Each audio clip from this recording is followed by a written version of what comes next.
thank the Henri Nouwen Society for inviting me to give this talk. In a special way, a thanks to Karen Pascal and Colette Helferty. It's with gratitude that I speak of Henri Nouwen. Very few people have influenced my life as deeply and ongoingly as Henri Nouwen. I read one of his first books in English 50 years ago. In 1972, someone gave me a copy of his book with open hands. And I was just taken by his depth, his style, his person. And since then, I've read many of his books. And the sensation I've always had, or had at the very beginning in reading Henri Nouwen's books, is that it was like being introduced to yourself, that he gave you a deeper self-understanding. But also importantly, as I'll talk about in this talk, he gave us sacred permission to feel our own complexity without guilt or neuroses. The title that was suggested for me for this talk, which I very much like, is called Henri Nouwen, Finding Peace in Anxious Times. Henri Nouwen, Finding Peace in Anxious Times. Because anxiety is something that Henri had a lot of in his own life, but which he was able to address with an honesty and a directness and a spirituality that very few people have done. So with that as a background, let's begin. Henri Nouwen, Finding Peace in Anxious Times. Just some insights from his struggles. The French philosopher Simone once coined this expression. She said, "It's not enough today to be merely a saint. We must have the saintliness that's demanded by our present moment. We need a saintliness that's demanded by our present moment." And I propose to that Henri Nouwen is the saint we want for our present moment. Henri Nouwen, and all of those who know him or knew him, those of us who knew him just once in a while, casually, but read all his books and so on, we know that he was a man of a lot of anxiety. You know, Michael Higgins, in the first biography he wrote of Henri Nouwen, he said, "A genius born of anguish." Well, I want to suggest that his genius was born of anguish, was born of some other things as well, a lot of depth and a lot of learning, but a lot of his genius came out of anguish. And Henri Nouwen was a saint. You know, today when we have the idea of a saint, not all saints look like Mother Teresa or the early Christian martyrs. I think today our contemporary saints look a lot like Henri Nouwen. They are people who are racked with complexity, and they're racked with anxiety in their lives, and they're exemplars of both healthy anxiety and, neuroses. There's two kinds of worry. There's two kinds of anxiety. We can be anxious and healthy about the right things, and we can be anxious and unhealthy about the wrong things. So we can worry God's kingdom into birth, and we can worry ourselves to death. And Henri Nouwen was an exemplar of both. Henri Nouwen was always into a lot of neurotic worrying and anxiety, and to a lot of really healthy worrying and anxiety. Now, as I said, he was a complex person, anguished, anxious. I want to name just some of the things that make up his personality, which are so evident from his writing, and even more evident for people who knew him and were close to him. First of all, he was an artist. He had an artistic temperament. And he was an artist in terms of that deep appreciation he had for art. And to tell the stories, he would go to a museum, he'd just sit and stare for hours at a painting, or in the case of the Rembrandt painting, for days. He'd simply be taken by what's in a painting. But more than that, he had an artistic temperament.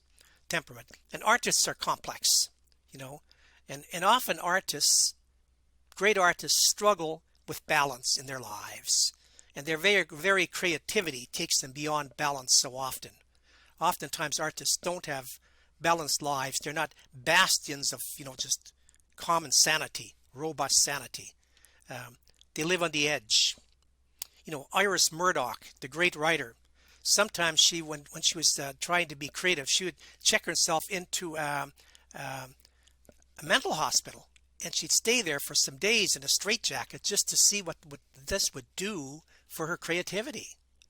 Or Kazantzakis, the great Greek writer, before he wrote a novel, sometimes he'd go, for instance, when he wrote the novel or the book on Jesus, The Last Temptation of Christ, he went to Palestine and he spent 3 months, and he spent days in the desert, and he spent all nights outside. He'd spend sometimes the whole night out in prayer, and he worked himself to the very edge of a nervous breakdown.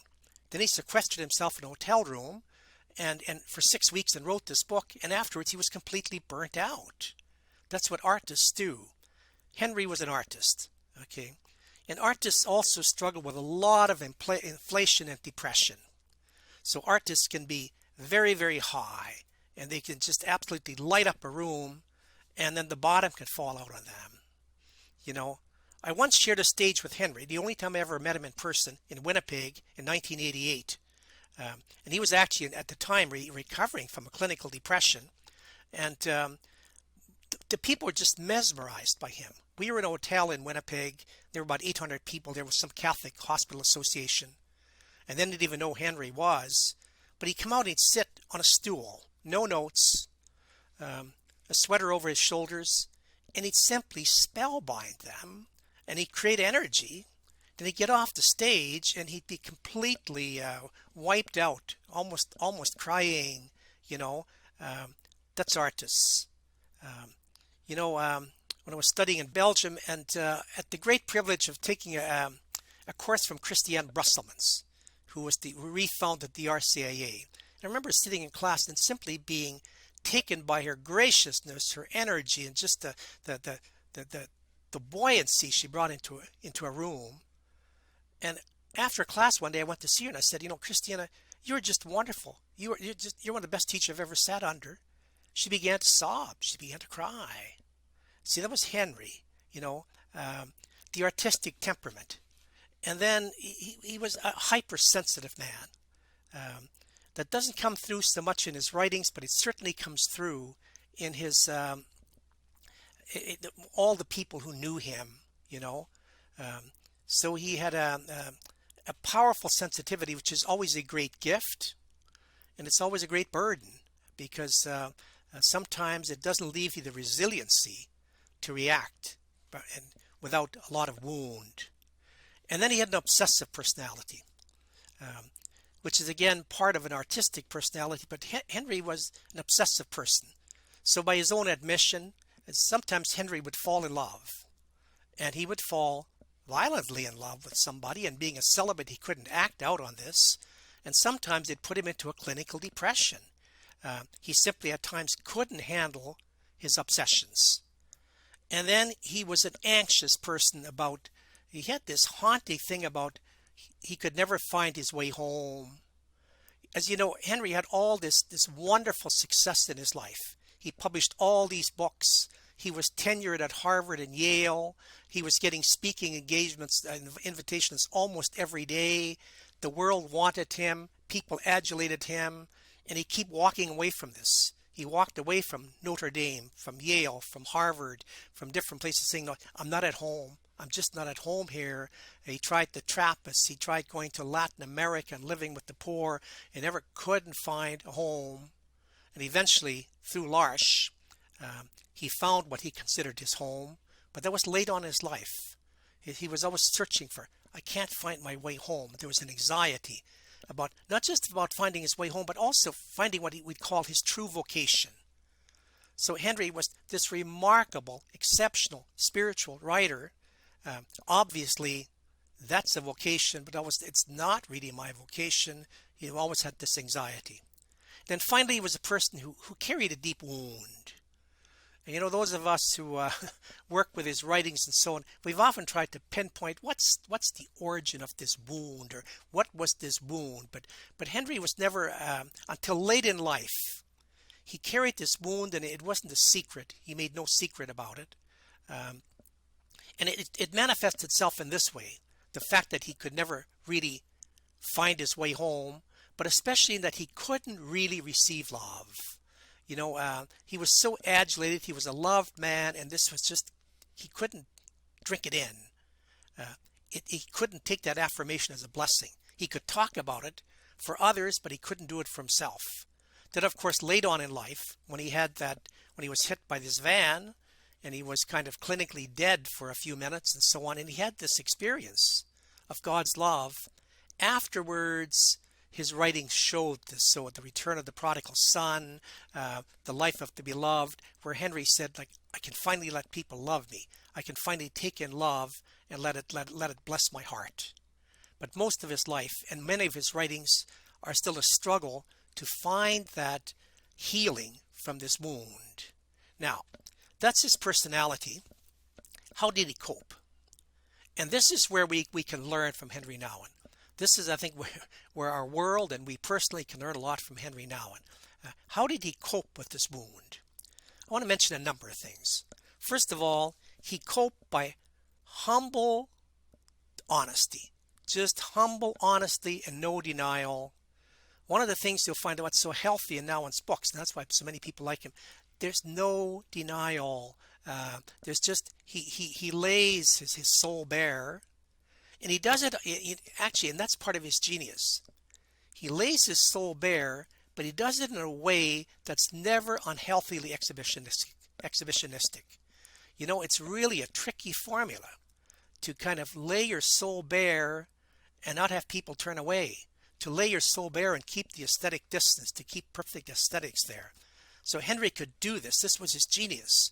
He could lay his soul bare, and yet you didn't avert your eyes. You know, it was never exhibitionistic.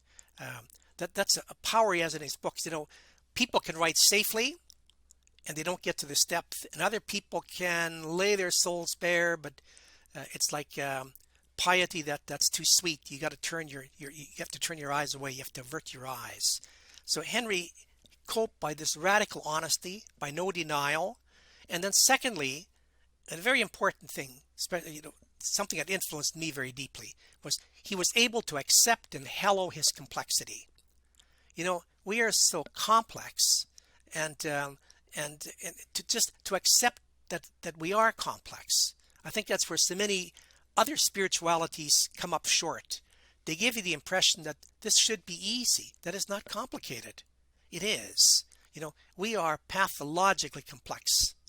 There isn't any of us who couldn't write a book on abnormal psychology just in terms of what's going on inside of us. So that if all of our daydreams were published, the truth would come out. Okay. So he was able to accept and hallow his complexity. And then he was able to always find, with great struggle, that his heart was stronger than his wounds. You know, when he wrote that book, the book, The Inner Voice of Love, which he wrote while he was undergoing treatment for clinical depression. And he wrote this marvelous book on overcoming depression, but he ends with this powerful line. He said, sometimes, he said, all you can do is cry, but he said, you learn that in the end, your heart is stronger than your wounds. You know, that your wounds can drive you to your knees, but if you stay there, you'll find that eventually your heart is stronger than your wounds, and this was always what Nouwen was able to, where he could find his strength.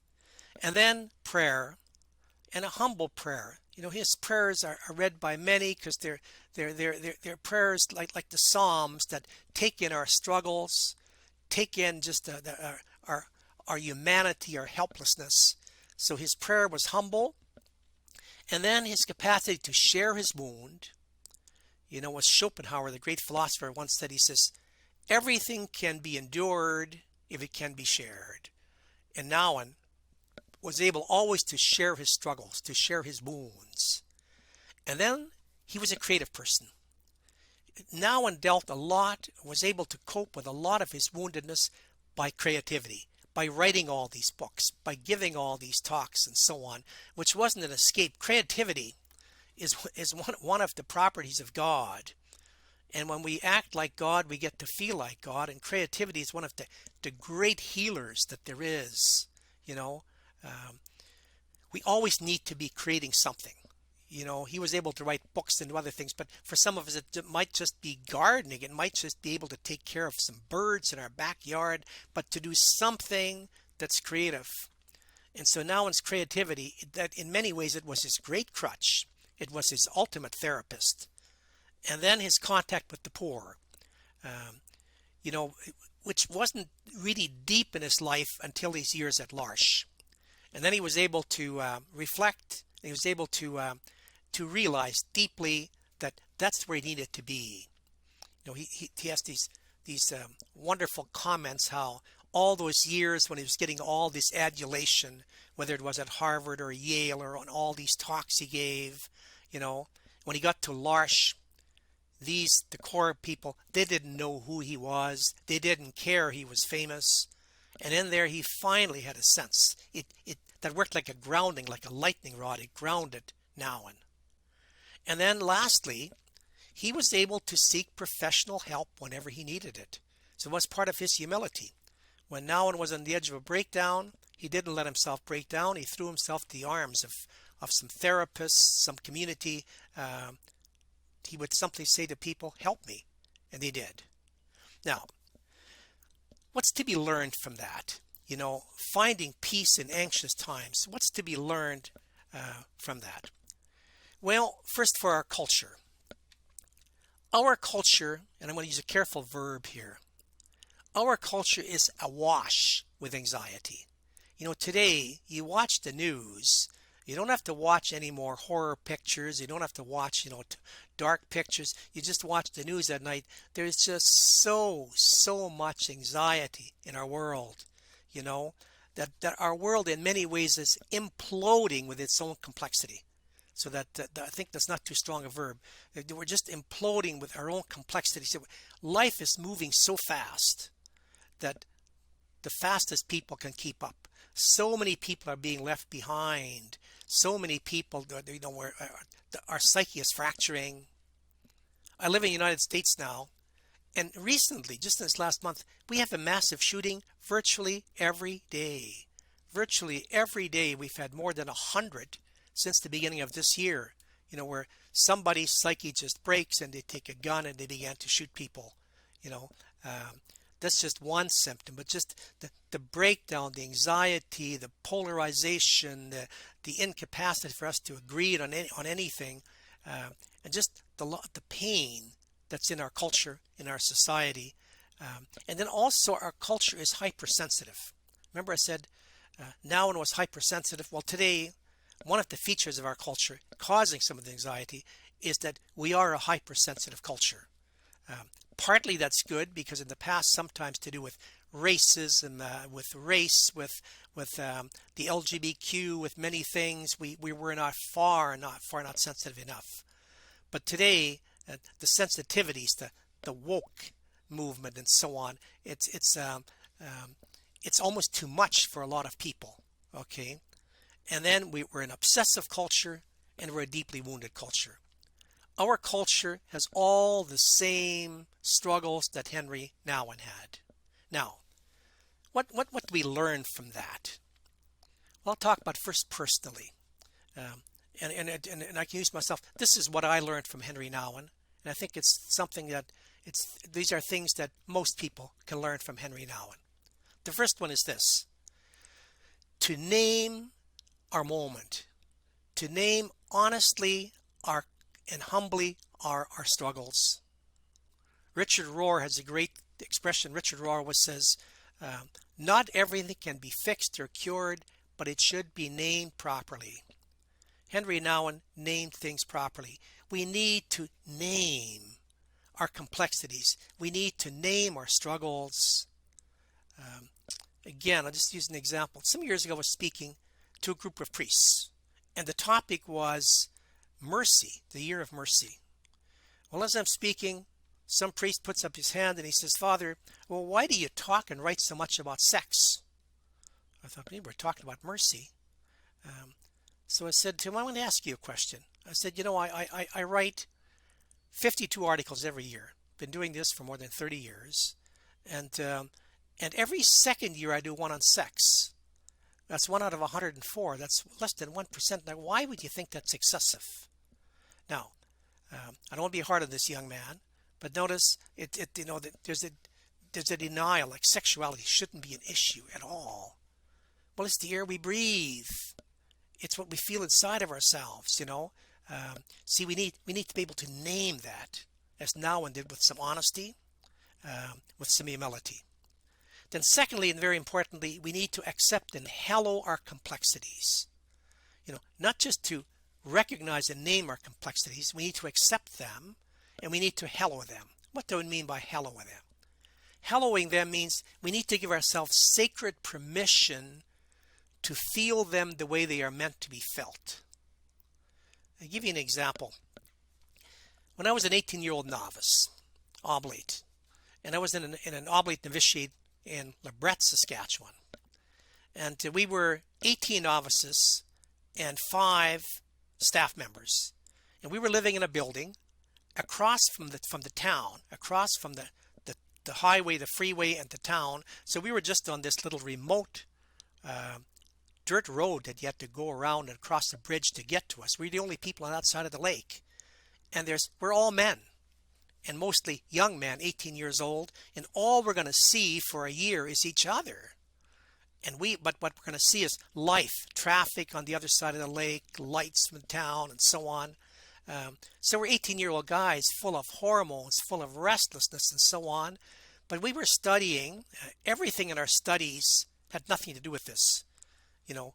It did, but in a wider way. We're studying about the bread of life and giving our lives to Jesus and being, completely without any needs as we give ourselves to the poor.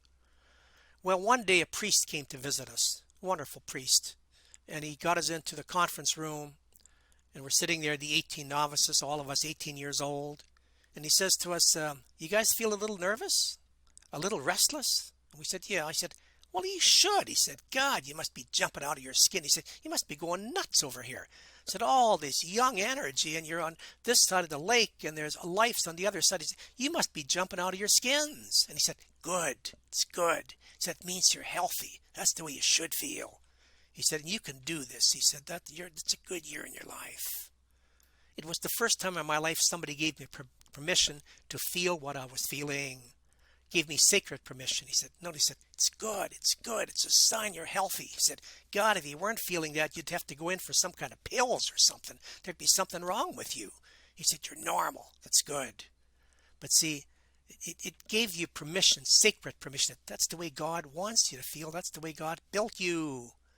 Nouwen gave us that permission. He gave us that permission to hallow our own complexities. And then to believe in the strength of our hearts. I don't know how many times I've just leaned on his line where he said, your heart is stronger than your wounds. When times when we're struggling, when you want to break down, you want to cash it in, just that line, your heart is stronger than your wounds, and then taking inspiration from his life. The number of times that in his life he was just driven to his knees with his own problems, with his obsessions, with the depressions, and so on, or even the inflations of his life, and so on. And always the heart is strong enough. And then humble, honest prayer. So what you see in it, Nouwen gave us formulas. He gave us and he gave us counsel on how to pray. That prayer needs to be honest, needs to be humble. We need to really take our wounds and open them up fearlessly, without fear before God. And then the acceptance of our neuroses along with our healthy anxieties. As I said, we're all a mixture of two kinds of worry, healthy worry and neurotic worry. And Nouwen says, be okay with both of it. There is a Jesus, a Christ inside of us that is anxious about all the right things. And there's a wounded person inside of us that's anxious and worrying about all the wrong things. And Nouwen says, that can work. That can work. That's part of the complexity. Hallow that. That's the way you feel. That's what it means to be a human being. Okay. And then, again, sharing. As Schopenhauer said, all wounds and all pain can be carried if it's shared. if we stay with it ourselves, sometimes it'll break us. And then also creativity. It's very, very important that each of us have some kind of creative expression. Creativity is our root. Or at least certainly one of the major roots out of depression, out of, the obsessiveness that bind us. Creativity takes us to the outside.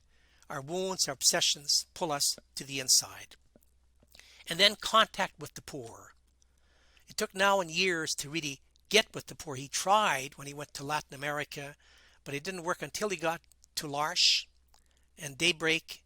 And then you see it in all of his last books, how the poor grounded him. They were like a lightning rod that took his energy down, grounded it, and made him stable, had him walking on his own feet, and so on. And then also professional help when needed. None of us should be ashamed to say at times, I can't do it.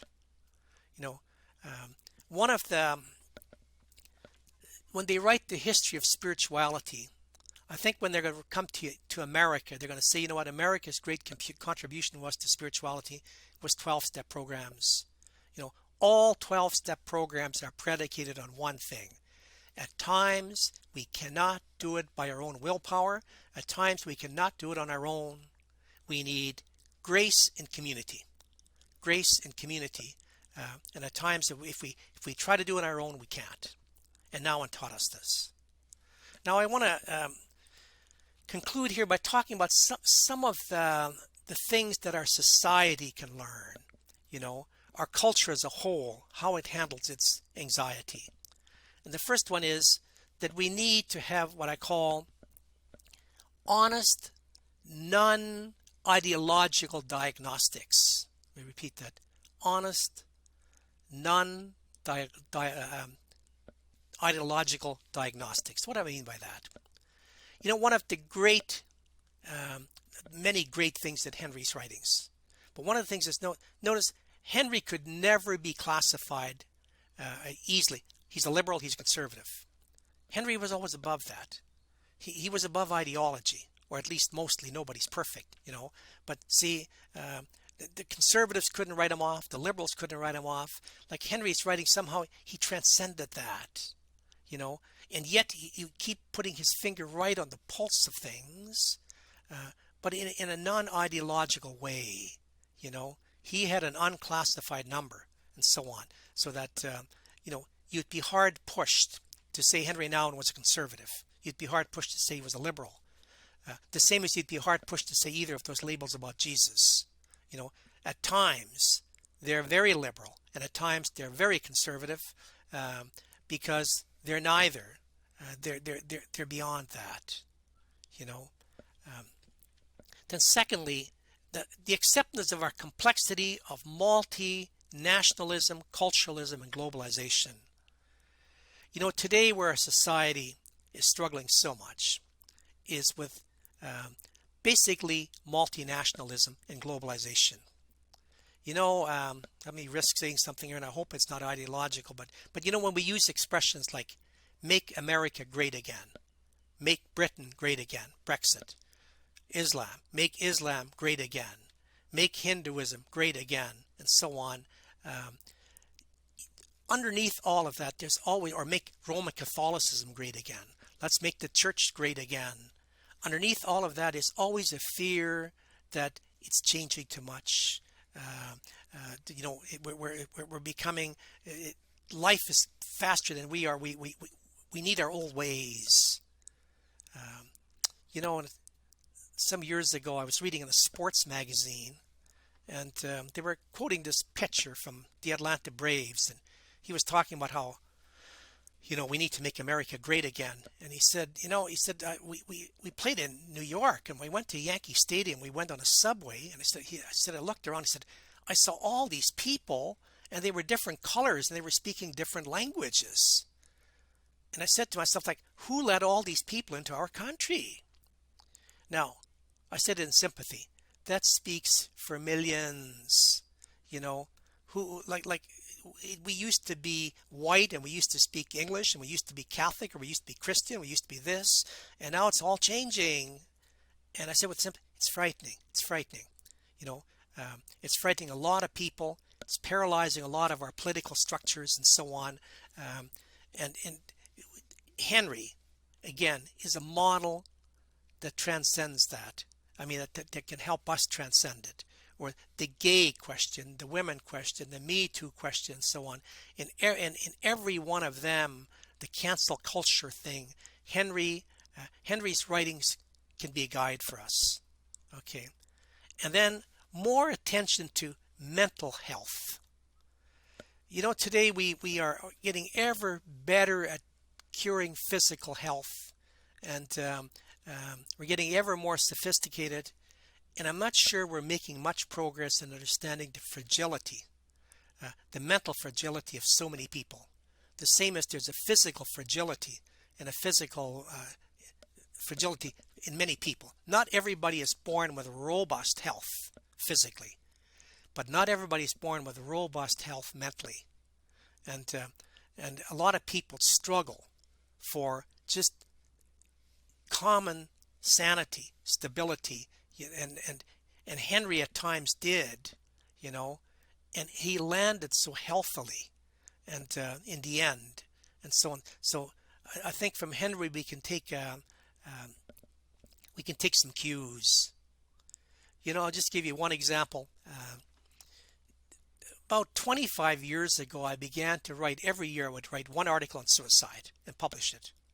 And since that started in the 25 years, I never go a single week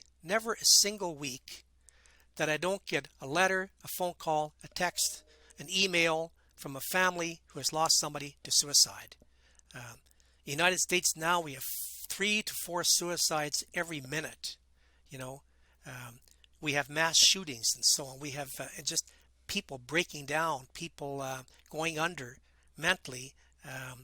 We need to look at the whole question of mental health, the fragility of so many of us. And then concern for the poor. Henri Nouwen says, you want to be grounded, you got to have contact with the poor. I like an expression from Gustavo Gutierrez. Gutierrez says, everybody says, oh, I'm for the poor. I'm poor in my life. When you say Gutierrez, I have poor in my life. He always says, name them.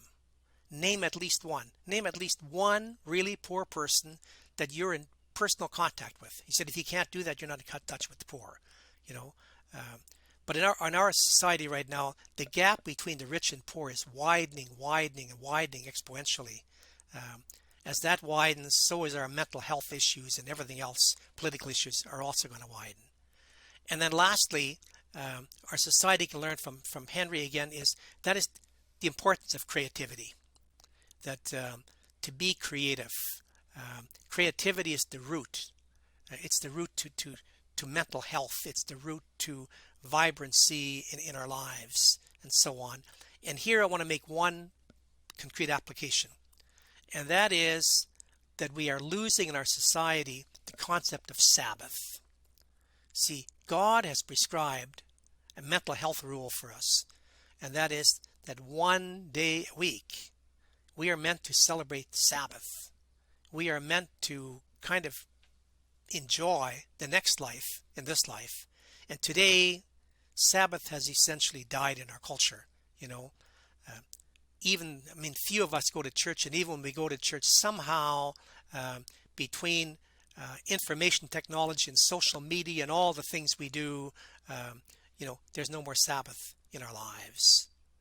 The Sufi mystic Rumi, he wrote this 700 years ago. He said, I have lived too long where I can be reached. It's quite an expression. I've lived too long where I can be reached. Today, 700 years later, that's 1,000 times more true, because of, the wonder of social media, which is a wonder. It's beautiful. And yet at the same time, it's enslaving us. You used to get a letter and you'd have a week to answer it. Then we had email and you'd have a day or two to answer it. And now we have text and you have 2 minutes to answer it. And we're never away from this anymore.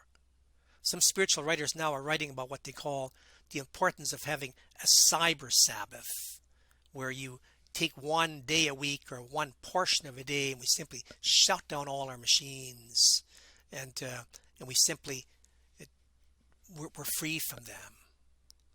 So I want to end with this where I began. Simone said, it's not enough just to be a saint. We need to have saints for the present moment. And I think when I look at our culture and its struggles, when I look at inside of us and all the struggles, our complexity, the person I propose as a saint for our times to help us with our anxiety is Henri Nouwen. He lived it. He was a complex man. He had every struggle that any of us have, and somehow he was able to, at the end, as he, quoting Kierkegaard, he was able to will the one thing. He was able to remain faithful. Sometimes when I preach at a funeral, and of a good person, father or mother dies and so on, the kids, the grandkids are there, I'll always tell them, I says, not all of us can do Mother Teresa, but you can do your mother, and that's enough. Well, not all of us can do Mother Teresa, but I think we can do Henri Nouwen, and that's enough. He is truly a saint for our time, and a model of how we can, with all our complexity and all our problems and all our anxieties, how in the end we can will the one thing. So thank you very much, and thank you again to the Henri Nouwen Society, and thank you to Henri Nouwen for the gift he was to all of us.